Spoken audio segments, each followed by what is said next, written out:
Հարգարժան պարոն նախագահ, ՀՀԿ համագումարի հարգելի պատվիրակներ, մեծ պատիվ է այսօր խոսել այս դահլիճում մարդկանց առջև, ովքեր միավորված են մեկ գաղափարով և մեկ հավատով։ Հայաստանը վերագտնելու է իր երբեմնի կորցրած արժանապատվությունը և բռնելու է առաջընթացի և զարգացման ուղի։ Այո, նպատակը հստակ է, սակայն այդ ուղղությամբ տարվող մեր պայքարը դեռ ցավոք չենք հաջողել։ Պայքարից վստահ եմ, որ հետ չենք կանգնելու, չենք նահանջելու, խրամատը չենք լքելու, քանի որ մեզ միավորում է հայրենիքի հանդեպ ունեցած անմնացորդ սերը, հանուն հայրենիքի զոհողությունների գնալու պատրաստակամությունը և, պարոն նախագահ, ձեր իմաստուն առաջնորդությունը։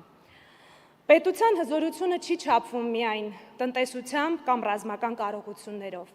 Պետության իրական ուժը կրթություն ստացած քաղաքացին է, քանի որ ուժեղ պետությունները ծնվում են կրթված հասարակություններից։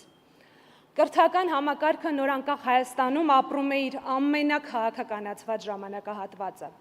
Դպրոցների բուհերի հետագա ճակատագիրը մշուշոտ է և կանգնած է փակուղու առջև։ Դպրոցի տնօրենները և բուհի ռեկտորները դարձել են քաղաքական որոշումների գերիներ, իսկ աշակերտներն ու ուսանողները այդ ամենի կործանիչ հետևանքների զոհեր։ Ուսուցիչներն ու դասախոսներն էլ աշխատանքը կորցնելու ամենօրյա վտանգով այդ կամայականություններին հարմարվողներ, իսկ հարյուրավոր չհարմարվողներն ու հակառակվողներն էլ կրթական համակարգից այլևս դուրս շպրտվածի կարգավիճակում են։ Կար ժամանակ, երբ կրթությունը առանցքային նշանակություն ուներ երիտասարդների բարեկեցության հարցում։ Ցավոք, վերջին տարիներին տարվող պետական, նպատակաուղղված, քայքայիչ քաղաքականության արդյունքում պատկերը միանգամայն փոխվել է։ Այլևս բոլորի համար է տեսանելի, որ գիտելիքն արժեզրկվել է։ Մարդիկ նայում են այսօրվա իշխանավորներին և մտածում. եթե նրանց նմաններն են հասել այսպիսի բարձր և պատասխանատու պաշտոններին, սովորելու իմաստը ո՞րն է։ Այո, որակյալ գիտելիք ունենալն այլևս ուղիղ համեմատական չէ ոչ բարեկեցիկ ապրելուն, ոչ կարիերային հաջողություններին։ Մենք այսօր կրթություն ստանալու անհրաժեշտության վերարժևորման խնդիր ունենք։ Ամեն ինչ սկսվեց, երբ կրթությունը, գիտությունը, մշակույթն ու սպորտը չարամտորեն միացրին իրար, ոլորտի պատասխանատուներ կարգելով պետական համակարգում աշխատանքի փորձ չունեցող, ոլորտին չտիրապետող, շատ դեպքերում հայկականը չսիրող անհասկանալի կերպարներով,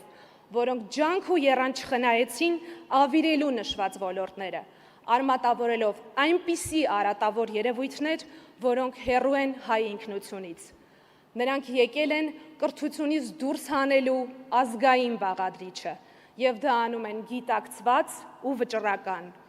Հայոց պատմությունը Հայաստանի պատմությամբ, Արարատը Արագածով, Մաշտոցի նկարը QR-ով փոխարինելով,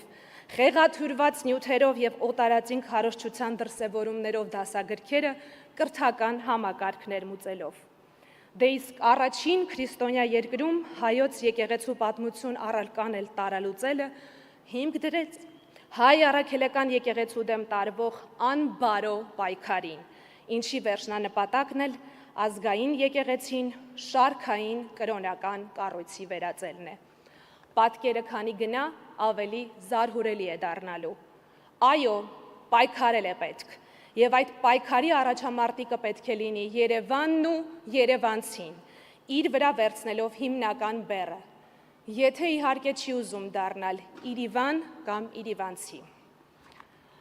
Պարոն նախագահ, ձեր զեկույցի սկզբում դուք խոսեցիք ապրիլյան պատերազմի 10-ամյակի մասին։ Մեր ընտանիքում ապրիլյան պատերազմի հաղթանակը նշանավորվել է ևս մեկ կարևոր իրադարձությամբ։ 2016 թվականի ապրիլի 4-ին լույս աշխարհ եկավ մեր ընտանիքի անդրանիկ զավակը, Աշոտը, ով այսօր դառնում է 10 տարեկան։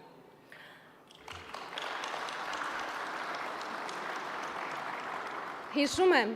այդ օրը ես և ծննդատանը ինձ օգնող բժիշկները սրտատրոփ սպասում էին ոչ միայն որդուս ծնվելուն, այլև ապրիլյան պատերազմի բաղձալի հաղթանակի ավետիսին։ Այնքան էինք տարվել լրահոսին հետևելով, որ մի պահ մոռացել էինք ինչի համար ենք հավաքվել։ Մեր որդին եւ այդ սերունդը խորհրդանշում են հաղթանակած Հայաստանը եւ նրա հարատեվությունը։ Նրանք ծնվել, մեծանում, ապրում ու արարելու են իրենց հայրենիքում։ Իսկ մենք պարտավոր ենք այդ սերնդի եւ ապագա սերունդների համար ապահովել ամուր, հզոր եւ հաղթանակած պետություն։ Շնորհակալություն։ Շնորհակալություն Հասմիկ ջան։